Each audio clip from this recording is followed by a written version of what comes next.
So we are going to look at the muscular system, which is the third component of this topic on musculoskeletal system.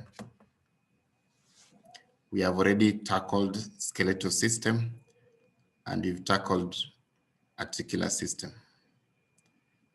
I don't know what comes to your mind when you talk of the muscular system, but maybe it is not just all muscles. That's what you need to know. When you talk of muscular system, you're not really referring to all types of muscle tissue in the body. Now you need to trigger your mind on, so which type of muscle tissue are we really referring to when you talk of the muscular system?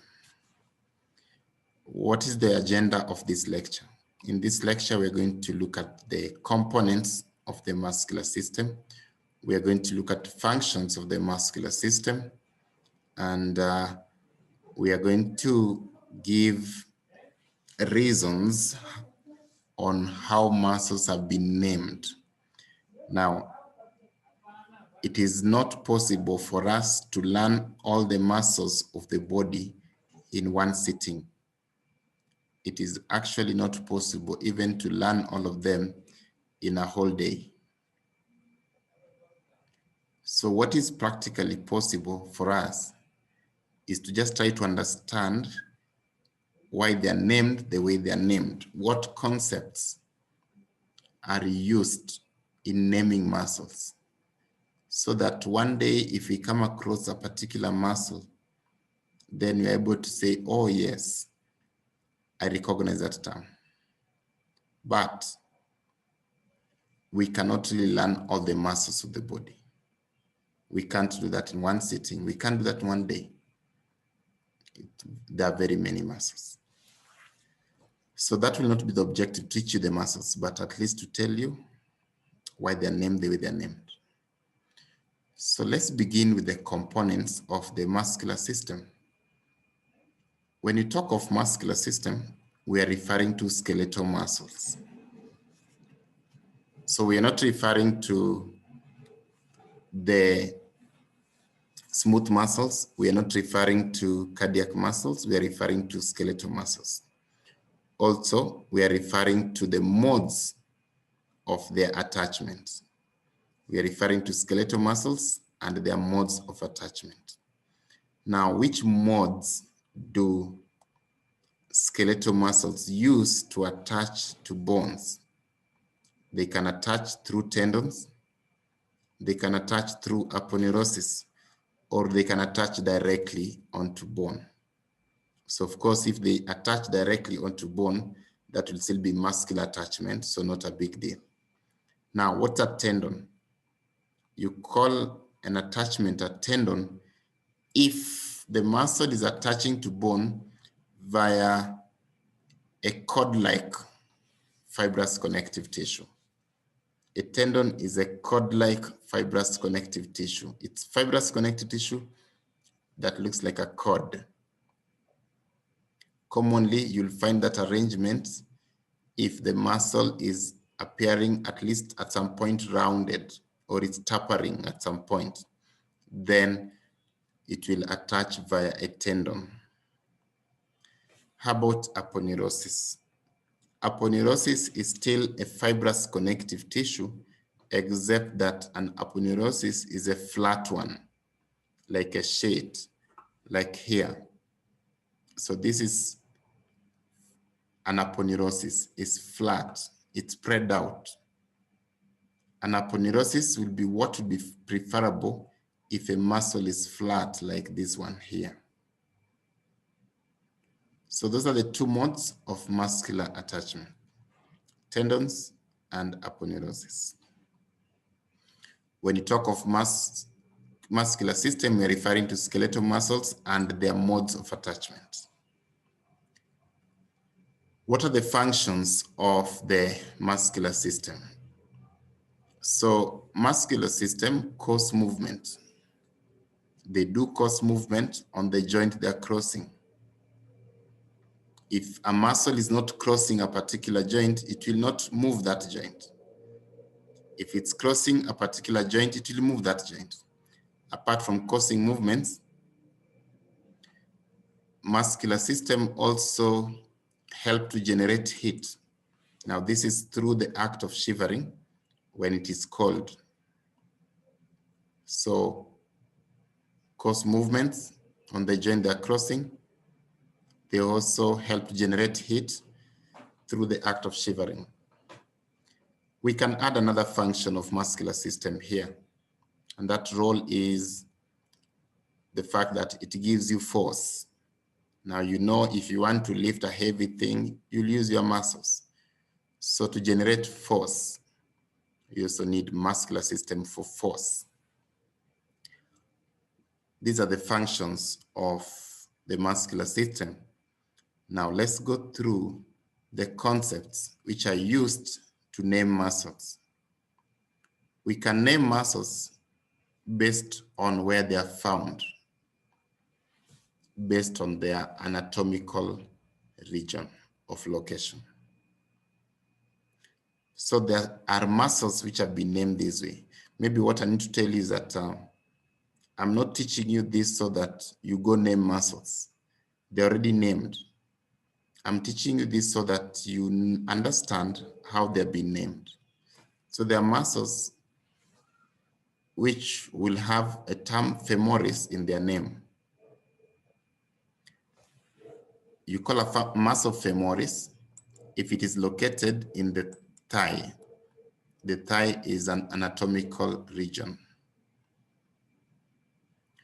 You can call a muscle brachii. We call a muscle brachii if it's located in the brachium. The brachium is the arm. So if a muscle in the arm, it will qualify to be called brachii. Of course, the term abdominis is straightforward.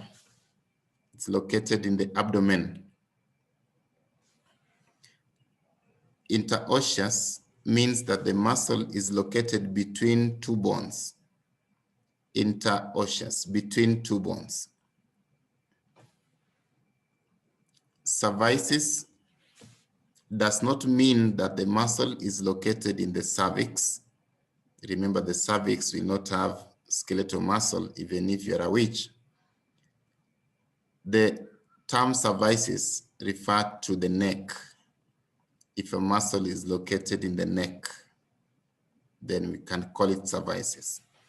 Thoracis is straightforward if it's located in the thorax. Capitis, from the word capito, means head. So you call a muscle capitis if it is located in the head region. And lastly, there are muscles which are called cruris. The term cruris comes from the word crura or crus, which means leg. So if a muscle is located in the leg, it can be called cruris. And you're going to find a muscle named that way. All right, so that is one concept, anatomical location.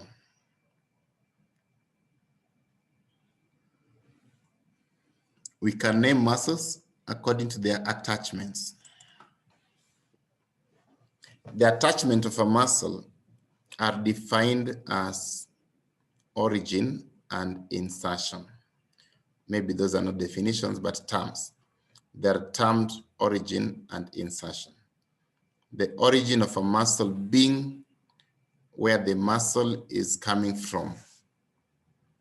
In most cases, the origin of a muscle would be referring to the proximal attachment of a muscle.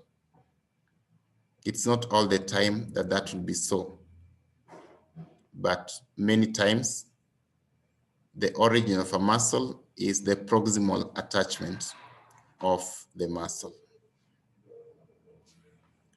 Therefore, insertion is the distal attachment of a muscle in most cases, but generally speaking, insertion refers to where the muscle is going. And in most cases, the insertion of a muscle is actually the point at which the muscle will actually be causing movement. For example, if you have a muscle from my arm here to my forearm, so that muscle is crossing the elbow joint, we can say that the proximal attachment of that muscle is the arm. So that becomes the origin of that muscle.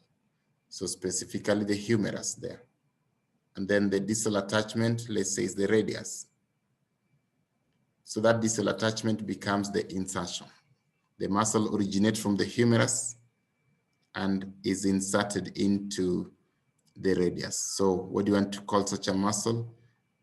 If you want to name it according to its attachment, then you'll give it a name that alludes to its origin and insertion. And there's actually such a muscle, we call it brachioradialis. Brachium, brachio. Radialis, radius. We can name muscles according to their action. What is the action of a muscle? The action of a muscle is the movement the muscle causes on the joint the muscle is crossing. The movement the muscle causes on the joint the muscle is crossing. So, if a muscle causes extension, then you can call it extensor. If a muscle causes flexion, you can call it flexor. If a muscle causes adduction, you can call it adductor. If it causes abduction, you can call it abductor. If it causes rotation, you can call it rotator. If it's causing elevation, you can call it levator. If it's causing depression, you can call it depressor.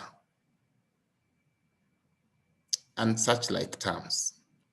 So this is straightforward. We can name muscles according to the action the muscle is causing on the joint it is crossing. The other term we can use to name muscles according to their size. So based on this, there are a number of terminologies present. If the muscle is big, we can use the term maximus, magnus, major. We particularly use the term vastus if the muscle is wide, from the word vast. So maximus, major, magnus, or vastus, and I've explained vastus specifically, would mean that the muscle is big. The opposite would then be called minimus or minor if they're small, or minimi means small. We can name muscles according to the shape of the muscles. If the muscle has 4 sides, you can call it quadratus, from the word quadrate. If the muscle is round or smooth, you can call it teres. It means round or smooth. If the muscle looks like a trapezium, you can call it trapezoid. If it looks like a delta, you can call it deltoid. Now you know what a delta is. You remember how River Nile terminates to Mediterranean Sea. So anyway, these are naming according to shapes. We can name muscles according to the length of the muscle. If the muscle is long, you can call it longus. If the muscle is short, we call it brevis. We don't call it shortus. You call it brevis, from the word brief, means short. We're still going on with this list. We can name muscles according to the orientation of the muscle fibers. If the muscle fibers are running vertically, then we can call it rectus. If the muscle fibers are running horizontally, then we can call it transversus, from the word transverse. And if the muscle fibers are running obliquely, then we can call it obliquus. So So rectus means vertical, transversus means horizontal, and obliquus means oblique. We can name muscles according to the number of heads of origin. I defined origin for you as where the muscle is coming from. So how many heads of origin are present? If there are 2 heads of origin, you can call it biceps. If there are 3 heads of origin, you can call it triceps. If there are 4 heads of origin, you can call it quadriceps. The sep here comes from the word cephalic, which means head. We can name muscles according to the distance the muscle is from the skin surface. If it's very near the skin surface, you can call it superficialis. If the muscle is a bit away from the skin surface, then you call it profundus. You don't call it deepus, you call it profundus, from the word profound, means deep. Right, so these are the terms we use when you name muscles. There are other terms that maybe I've not really defined for you, but these are the common ones that you're likely to come across. I then want to just test whether you've understood what I've told you in terms of naming of muscles. So what I'll do is that I'll project some muscle names, and then you'll tell me which concepts have been used to name them. So I'm projecting one of them, adductor magnus. So I want you people to tell me if a muscle is called adductor magnus, then which concepts have been used to call it adductor magnus. So anyone, just unmute your mic and then say something. Adductor magnus is according to the function of the muscle and the size of the muscle. Very good. So that will be based on both the size as well as the action of the muscle. Good. Another one, gluteus maximus.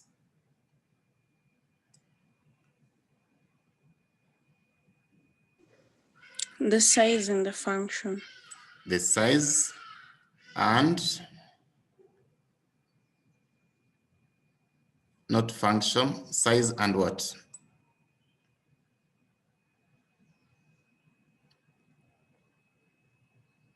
Orientation. Not orientation. What is gluteus? The anatomical region. Anatomical region, the gluteal region, the buttocks.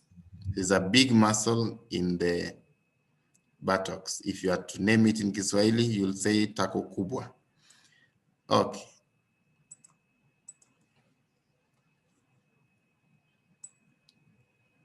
Then we have a muscle called sternocleidomastoid.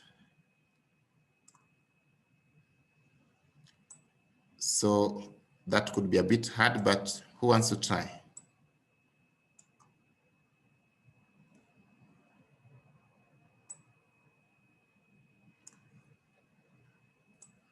So sterno is from the word sternum. Cleido is from the term clavicle. And mastoid for the mastoid process. So why would I call a muscle sternocleidomastoid? This is based on the attachment of the muscle. The muscle comes from the sternum as well as the clavicle, and it inserts into the mastoid process. This is actually sternocleidomastoid muscle, this one. From the sternum and clavicle, then goes to the mastoid process. This bone behind your ear is what you're calling the mastoid process. Great. Another example of a muscle is quadriceps femoris. So what concepts have been used here?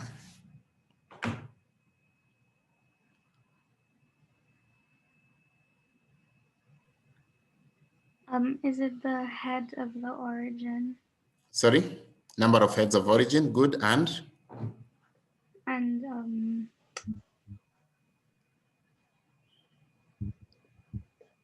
Anatomical region. Good, and the anatomical region. So it's a muscle located in the thigh, and it has 4 heads of origin. Okay, there's a muscle called extensor carpi radialis brevis. That's one muscle, extensor carpi radialis brevis. What concepts have been used here?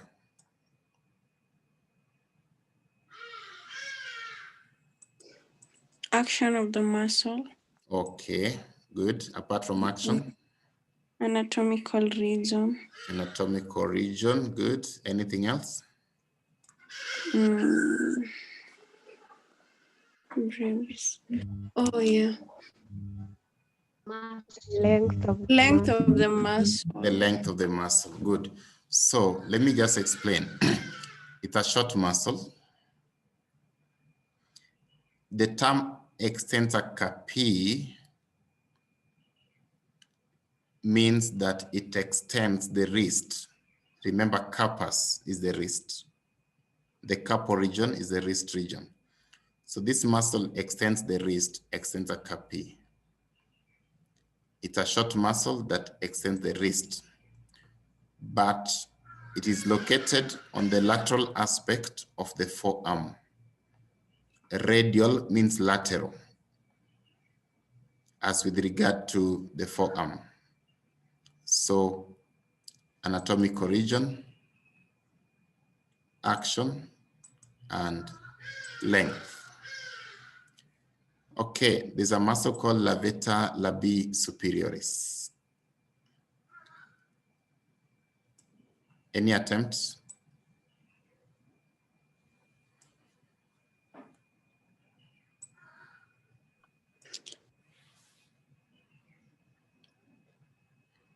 Any attempt? Based on the action of the muscle. Okay, based on action, that is true. What does the muscle do?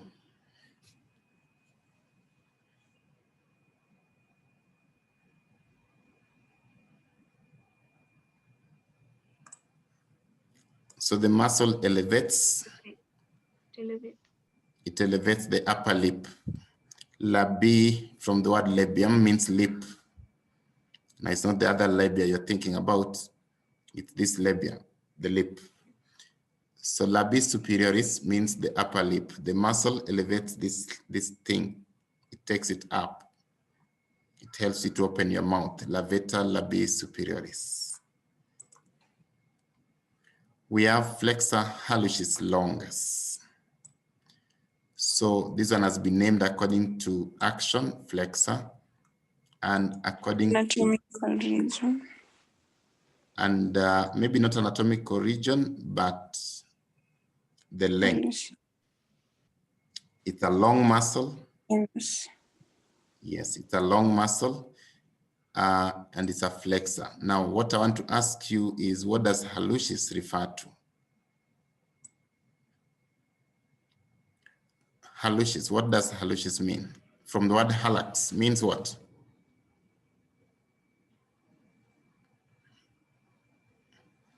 No idea. Okay, the hallux refers to the big toe. So flexor hallucis means that this muscle flexes the big toe. It's the one that makes your big toe to go down.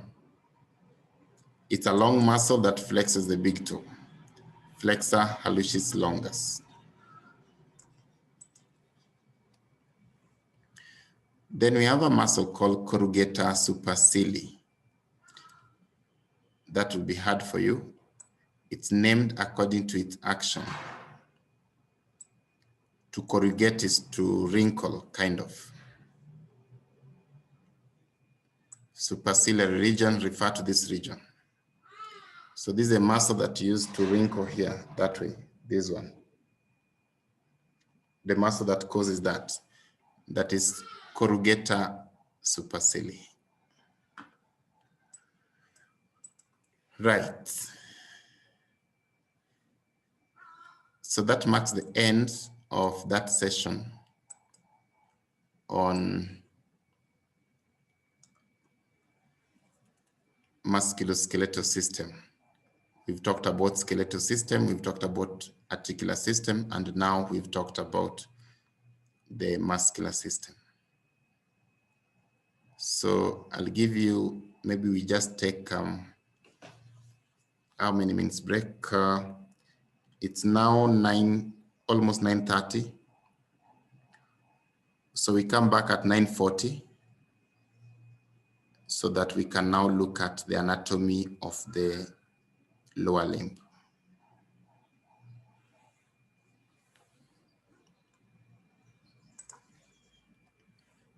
We will still use this platform, the same platform. So you can log out if you want to think about the bundle thing. Then you log in at 9:39.